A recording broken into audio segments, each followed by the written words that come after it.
السلام علیکم ناظرین، مفتی اعظم پاکستان، چیئرمین روحت ہلال کمیٹی پاکستان مفتی محمد مریب الرحمان صاحب ہمارے ساتھ موجود ہیں، جو کہ آج میرپور کے دورے پر ہیں۔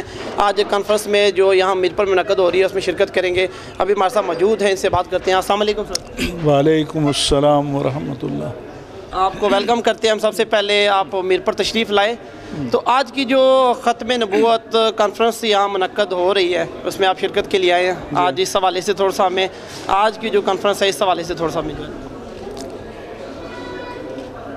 اتفاق سے جو الیکشن ایکٹ 2017 پاس کیا گیا پارلیمنٹ سے، بنیادی طور پر تو اس کا مقصد یہ تھا کہ جو 8 مختلف قوانین تھے ان کو کنسالیڈیٹ کر کے اور ایک کمپریہنسو قانون بنایا جائے۔ اس کے لیے پارلیمنٹ کی باقاعدہ ایک کمیٹی بنی، 2 سال سے اس پر کام کر رہی تھی۔ پھر اس کی ایک سب کمیٹی بنی۔ ان تمام مراحل سے گزر کر وہ بل پارلیمنٹ کے دونوں ایوانوں سے پاس ہوا۔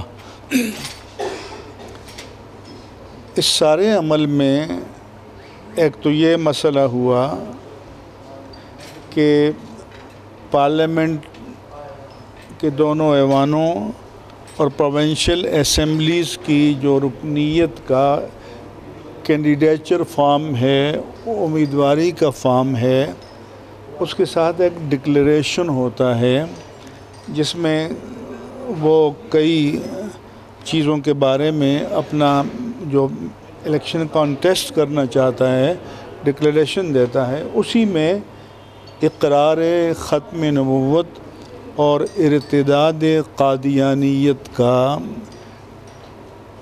ڈکلیریشن بھی شامل ہے۔ اس سے پہلے جو ہمارے یہاں conduct of general election order 2002 میں جہاں پر اقرار ختم نبوت کا ڈکلیریشن ہے، اس کی شروع میں تھا کہ میں حلفیہ اقرار کرتا ہوں، تو انہوں نے وہ جو حلفیہ اقرار کرتا ہوں کہ الفاظ کو حذف کر دیا، ڈیلیٹ کر دیا، جس سے یہ ایشو پیدا ہوا۔ اس کا یہ مطلب نہیں ہے، میں نے اس پر کالمز لکھے کہ بغیر حلف کے اقرار معتبر نہیں ہے، لیکن یہاں حلف اس لیے ضروری تھا کہ اگر خدا نخواستہ کوئی قادیانی ہے اور اپنے آپ کو وہ مسلم ڈکلیئر کر کے الیکشن کانٹیسٹ کرتا ہے اور جیت جاتا ہے، اور کل ہمارے پاس ایویڈنس یا پروف آتا ہے، شواہد آتے ہیں کہ وہ قادیانی ہے، تو چونکہ اس نے جھوٹا اوتھ لیا ہے تو اس کو ڈسکوالیفائی کیا جا سکتا ہے۔ تو جو سبسیکوینسز ہیں اس کے لیے حلفیہ اقرار ضروری تھا۔ چنانچہ جب آواز اٹھائی گئی تو اس کو پارلیمنٹ نے ریکٹیفائی کر لیا اور دوبارہ اس کو شامل کر لیا۔ دوسرا جو اس میں یہ ہوا کہ جو conduct of general elections order 2002 میں جو ووٹر ہے اس کا بھی ایک ڈکلیریشن ہوتا ہے، اس کی بھی ایک کوالیفیکیشن ہے، اور اس میں بھی اقرار ختم نبوت کا شامل تھا۔ وہ اس کی کلاس 7B اور 7C تھی۔ جو کلاس 7 ہے اس کے ABCDEF سب کلاسز تھیں۔ جو کلاس 7F تھی اس میں یہ ڈکلیریشن شامل تھا۔ انہوں نے لکھ دیا کہ جی ایکسکلوڈڈ یا ڈیلیٹڈ ایکسیپٹ 7F۔ تو ٹیکنیکلی وہ کہیں گے جی ہم نے تو اس کو ایکسکلوڈ کر دیا، لیکن مسئلہ یہ ہوا کہ وہ جو 7B اور 7C کا ٹیکسٹ ہے وہ اس الیکشن ایکٹ 2017 میں کہیں بھی نہیں ہے. تو اب وہ جو پچھلے قوانین تھے وہ تو بک آف لا سے نکل جائیں گے، اس کو اس قانون نے ریپلیس کیا، تو اس میں اس کو انڈکٹ کرنا چاہیے تھا. لہذا میں نے آرٹیکل لکھا، 2 آرٹیکل لکھے اس پر، اور یہ لکھا کہ 37A اور 37B یہ کلازز جو ہیں اس میں دوبارہ انڈکٹ کر کے پارلیمنٹ سے اس کی منظوری لی جائے تاکہ یہ ٹیکسٹ جو ہے وہ اس قانون کا حصہ ہو جائے. یہ کام ابھی نہیں ہوا. اب اس کے بعد اور اس کو ہونا چاہیے، اس کو کرنا پڑے گا. دیر از نو آپشن. اب لوگ پوچھتے ہیں کہ اس کا ذمہ دار کون ہے، تو میں نے جو میرا موقف ہے وہ یہ ہے کہ ذمہ دار پارلیمنٹ ہے. قانون کسی بند کمرے میں نہیں بنتا، اور اگر قانون بن گیا ہے پارلیمنٹ میں تو کوئی منسٹر یا سیکریٹری یا سیکشن آفیسر یا بابو وہ اس قانون میں ایک فل سٹاپ یا کاما کا اضافہ بھی نہیں کر سکتا. اچھا، اس ہمارے لوگوں کی اپروچ کا یہ ہوا کہ وہ کچھ ہیرو بننے لگے ممبران پارلیمنٹ. تو میرے نزدیک ہماری پارلیمنٹ جو ہے وہ 342 MNAs ہیں اور 104 سینیٹرز ہیں، یعنی 446 جو پارلیمنٹیرین ہیں سب اس کے ذمہ دار ہیں اور سب اس کے لیے اکاؤنٹیبل ہیں. اگر اس کی ذمہ داری 70% آپ گورنمنٹ پر ڈالیں تو 30% سے کوئی بھی بری ذمہ نہیں ہو سکتا. لیکن جب آپ یہ کہیں گے وہ بندہ لاؤ کون ہے کیا ذمہ دار ہے تو باقی پارلیمنٹرین فارغ ہو گئے. تو سوال یہ ہے، اور خاص طور پر میں نے لکھا ہے کہ جو مذہب کے نام پر ووٹ لے کر آئے ہیں ان پر زیادہ ذمہ داری عائد ہوتی ہے کہ بھئی آپ مذہب کی چوکیداری کے لیے آئے ہیں، اور جب ڈاکہ پڑ رہا ہے تو آپ غائب ہیں، کہیں اور بیٹھے ہوئے ہیں، آپ ٹی وی پر بیٹھے ہوئے ہیں، آپ اجلاس کر رہے ہیں، آپ جلسے کر رہے ہیں، تو پھر ان لوگوں کو بھیجیں پارلیمنٹ میں جو اپنی ڈیوٹی کو پوری طرح سے انجام دیں. تو ایک مولانا فضل الرحمان نے نیشنل اسمبلی میں کہا کہ یہ ہمارا سب کا قصور ہے، سب کی غفلت ہے، اور یہ غفلت مجرمانہ ہے، یعنی کوئی معمولی غفلت نہیں ہے. اور اس کے لیے میرا موقف یہ ہے کہ پوری پارلیمنٹ کو قوم سے معذرت توبہ کرنی چاہیے، اللہ سے بھی اللہ سے توبہ کرنی چاہیے اور قوم سے معذرت کرنی چاہیے. یہ تو ایشو جو الیکشن ایکٹ 2017 سے ریلیٹڈ ہے.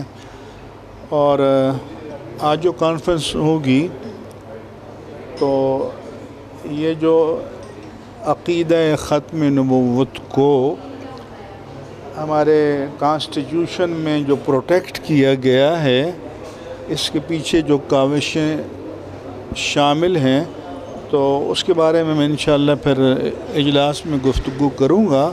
آپ چاہیں تو اسے ریکارڈ بھی کر سکتے ہیں، وہ ڈیٹیل سے اس حوالے سے بات ہوگی.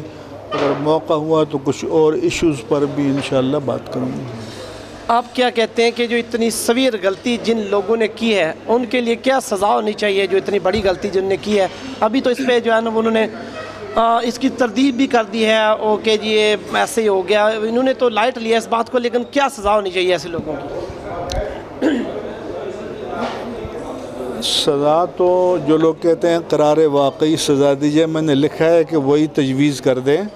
میں کہتا ہوں کہ اللہ تعالیٰ سے صدق دل سے توبہ کریں اور پوری قوم سے معافی مانگیں. اور اگر یہ ثابت ہو جائے کہ کسی نے انٹینشنلی کیا ہے اور وہ کوئی آفس ہولڈ کر رہا ہے تو اس سے الگ کر دینا چاہیے. جو آج کانفرنس ہو رہی ہے اس میں آپ یہاں کے جو جتنے علماء کرام ہیں وہ بھی آپ کے ساتھ ہیں، آپ کا خطاب سننے کے لیے لوگ یہاں بیٹھے ہوئے ہیں، ماشاءاللہ ویٹ کر رہے ہیں آپ کا. جو آج کا جو کانفرنس ہے اس کے بعد کا کوئی اگلا لائے عمل اس حوالے سے کوئی لائے عمل میں کچھ بیان کروں گا، اور میں نے ابھی ایک کتاب بھی لکھی ہے اصلاح عقائد و اعمال کے نام سے، تو میں چاہوں گا کہ ہمارے لوگ اس کو پڑھیں۔ ہمارے لوگوں نے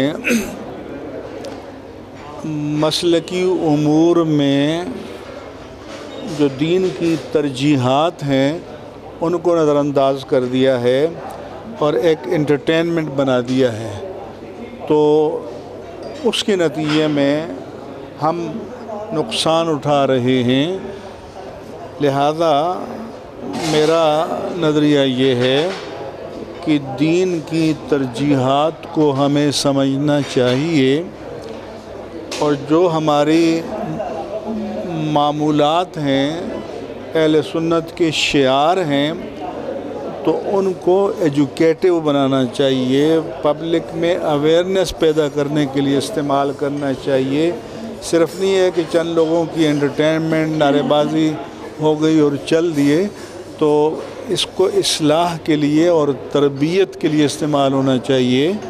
اور یہاں جو میں آیا ہوں، ہمارے علماء کرام نے مجھ سے کہا ہے کہ یہاں جو معاشرے کی کریم ہے، جو پڑھے لکھے لوگ ہیں، مختلف معاشرے کے طبقات ہیں، تاجر ہیں، وکلاء ہیں، پروفیسرز ہیں، اساتذہ ہیں، یا اسٹیبلشمنٹ کے لوگ ہیں، یا وہ لوگ جو اوپینین میکرز کہلاتے ہیں، معاشرے میں ایک نئی سمت معاشرے کو دینے والے، تو میری خواہش ہوگی کہ پڑھے لکھے لوگ آئیں اور ہماری بات کو سنیں۔